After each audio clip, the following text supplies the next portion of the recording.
یزید رحمت اللہ علیہ کا دفاع یہ واللہ ناسبیت نہیں ہے۔ کیوں؟ یزید کا دفاع دراصل ان صحابہ کرام کا دفاع ہے جنہوں نے حضرت حسین رضی اللہ تعالی عنہ کے مقابلے میں یزید رحمت اللہ علیہ کی بیعت کی۔ یہ ان صحابہ کرام کا دفاع ہے۔ اسی لیے تو ہم کہتے ہیں کہ یزید صحابہ کرام کے دفاعی قلعے کا دروازہ ہے۔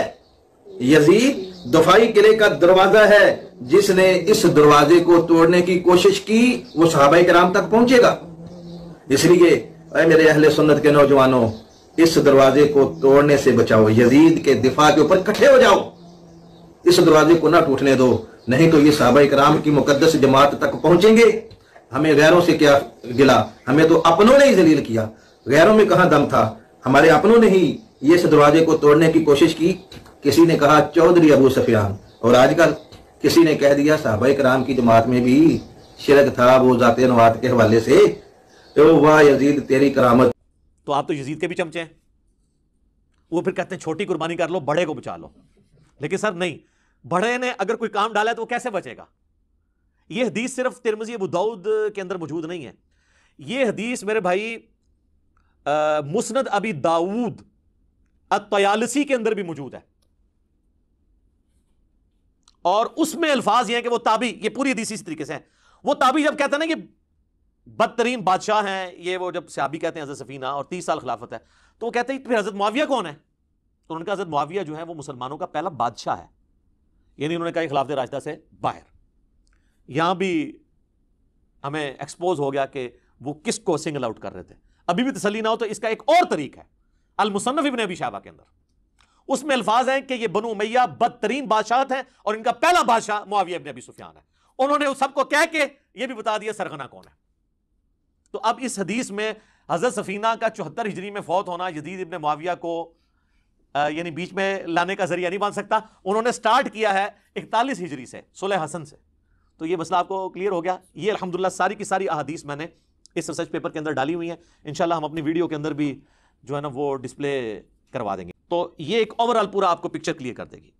ایک اور حدیث، اچھا یہ تینوں کی تینوں حدیثیں صحیحین میں، بلکہ ابھی تک آپ دیکھ رہے ہیں ساری مشہور کتابوں سے۔ دوسری حدیث صحیح بخاری میں 4108،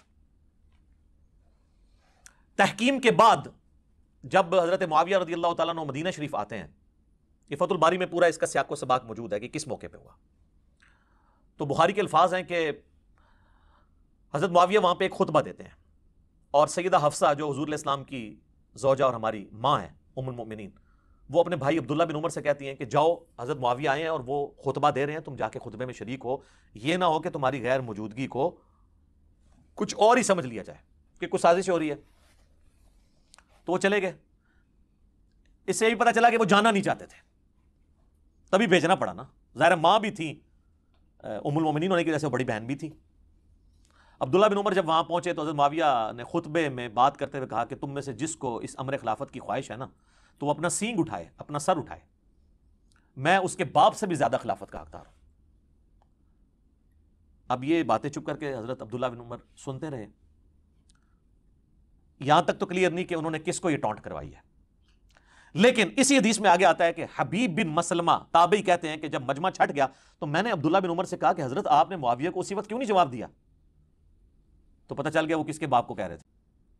تو عبداللہ بن عمر کہتے ہیں کہ میں نے ارادہ تو کیا کہ میں اپنی گوٹ کھولوں، یوں کر کے احتبا کر کے دونوں گھٹنوں کو یوں لے کے بیٹھے تھے، اور میں اسے وہیں بھرے مجمع میں جواب دوں کہ تجھ سے زیادہ خلافت کا حقدار وہ ہے کہ جس نے تم دونوں باپ بیٹا ابو سفیان سے اور معاویہ سے، تم باپ بیٹا سے جنگ کی ہوئی ہے جب تم دونوں کافر تھے اور ہم مسلمان تھے، یعنی تم لوگ جونیئر مسلمان ہو، طلقاء ہو، فتح مکہ پہ مسلمان ہوئے ہو، اور آج ہم سینئر مسلمانوں کو کہہ رہے ہو تم لوگوں کے ساتھ تو ہم جنگیں لڑ چکے ہیں، تم لوگوں کو ہم نے مار مار کے اسلام میں داخل کیا۔ ظاہر ہے کہ وہ مارے کھائی ہیں تو پھر آہستہ آہستہ ان کو ہوش آئی ہے نا کہ اسلام کا پلڑا بھاری ہو گیا۔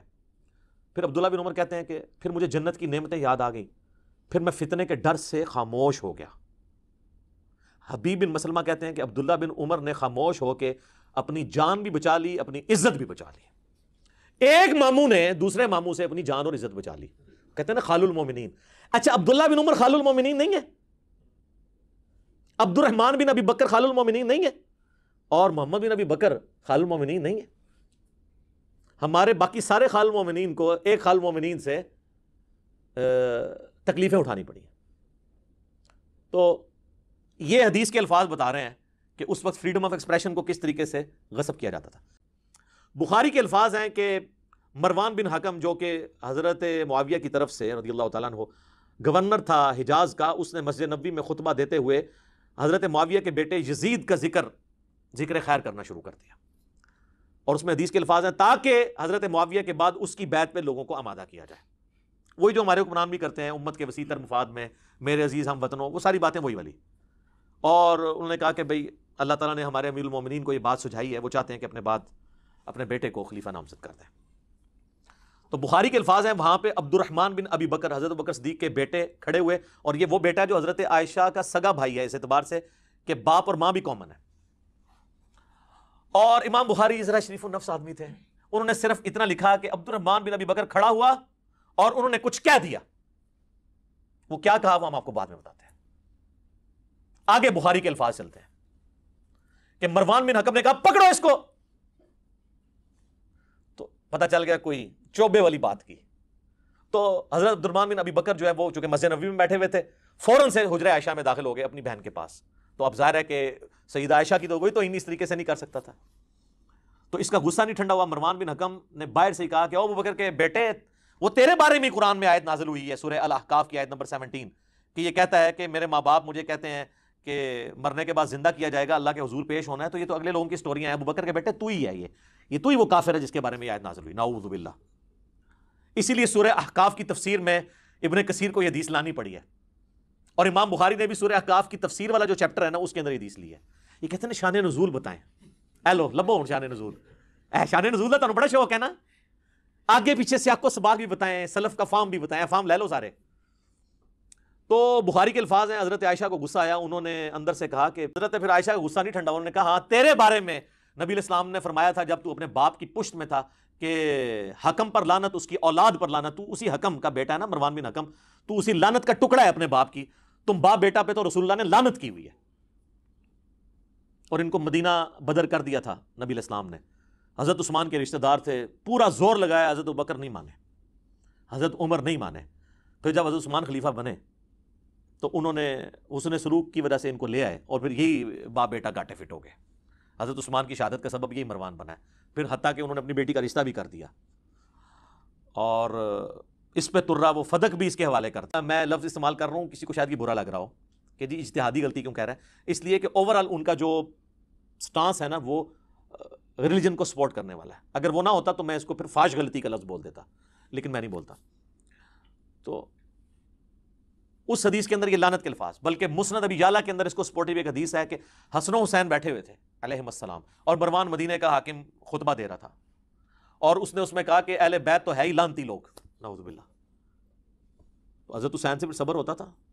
تو انہوں نے کہا ہم تو لعنتی نہیں ہیں، ہماری شان میں تو قرآن میں آیات ہیں، البتہ تو اور تیرے باپ کے اوپر نبی علیہ السلام نے لعنت فرمائی تھی.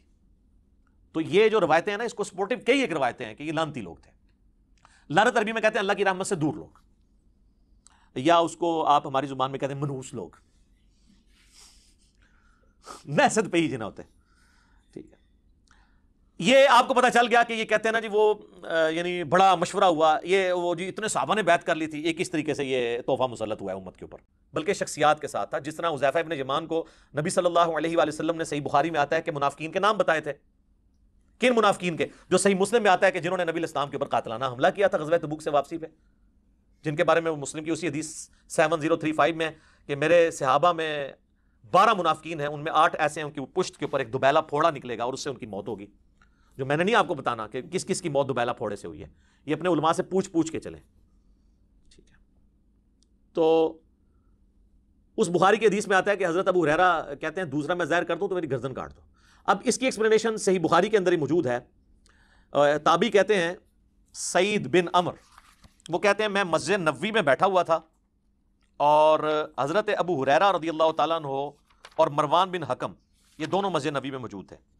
کیونکہ مروان بن حکم گورنر تھا اور جب کبھی وہ جاتا تھا تو حضرت ابو ہریرہ کو اپنی جگہ نہ گورنر مقرر کر کے جاتا تھا.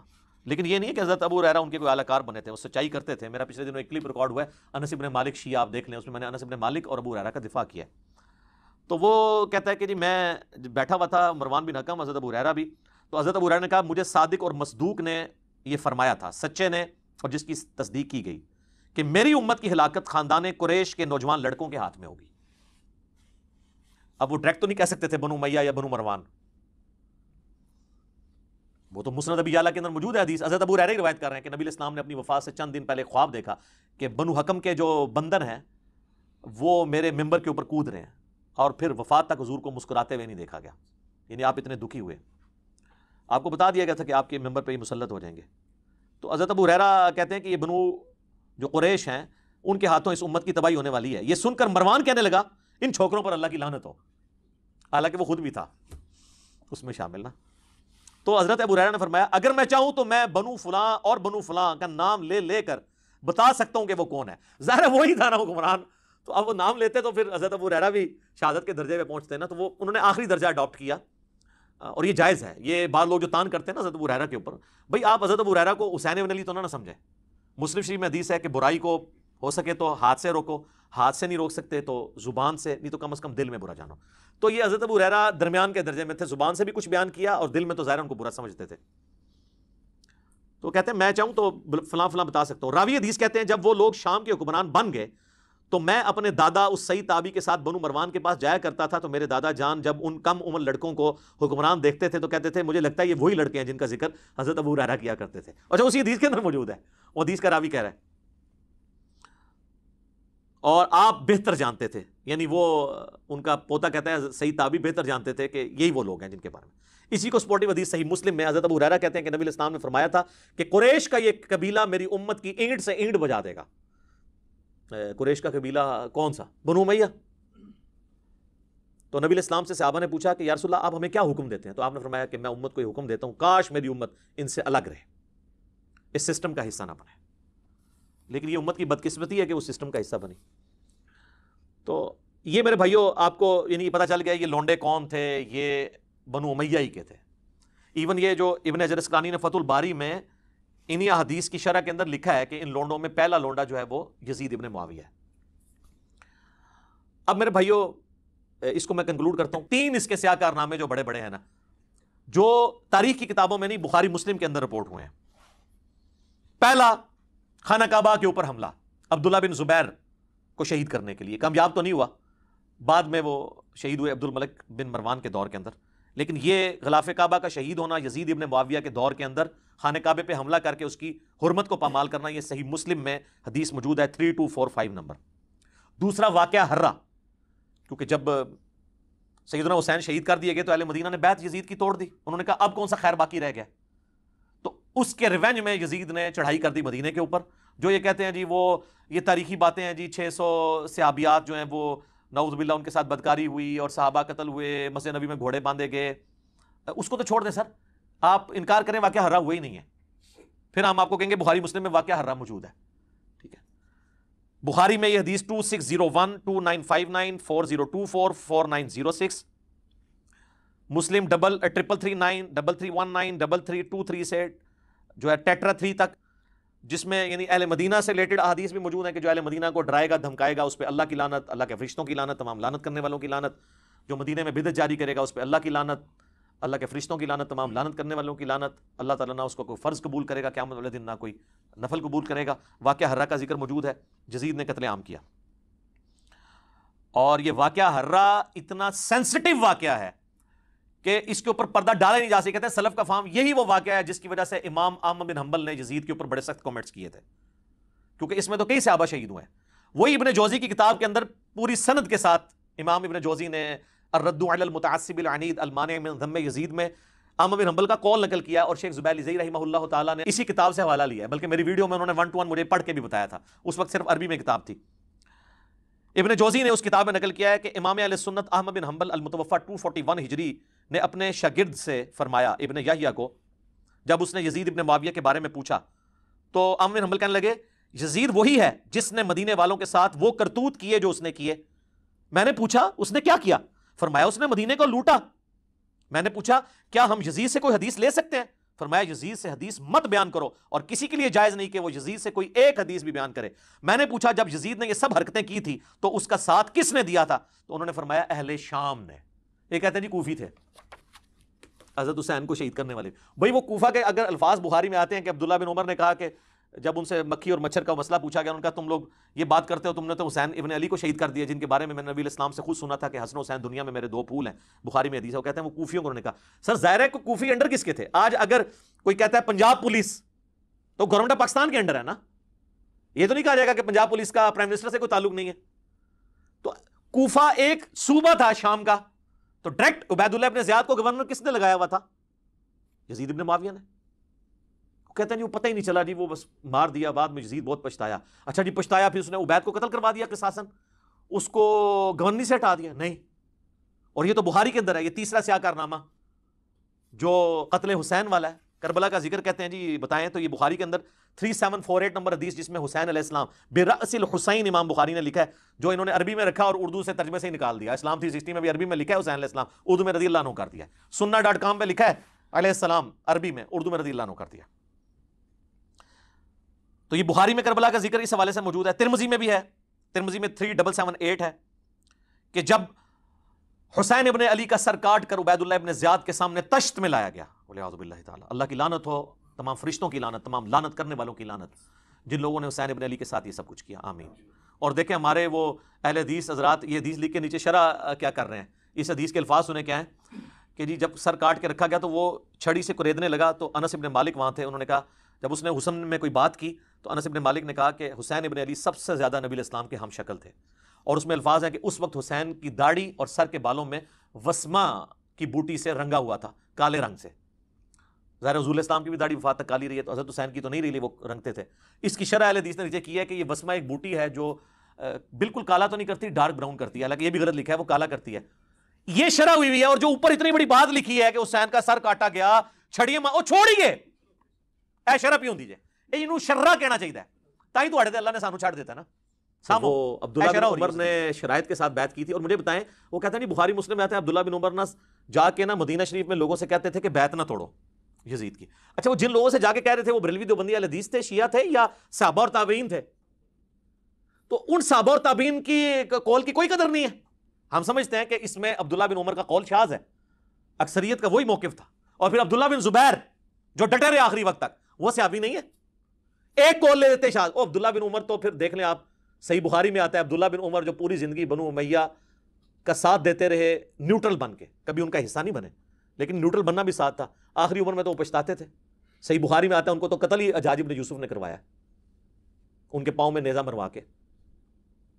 اور المستدرک الحاکم کے اندر آتا ہے کہ عبداللہ بن عمر کہتے تھے مجھے پوری زندگی نہ میں نے کبھی نماز چھوڑی نہ کبھی روزہ، مجھے پوری زندگی کسی نیک عمل کے چھوٹنے کا کوئی غم نہیں ہے، جو مجھے یہ غم ہے کہ میں نے مولا علی کے ساتھ مل کر باغیوں کے خلاف قتال کیوں نہیں کیا۔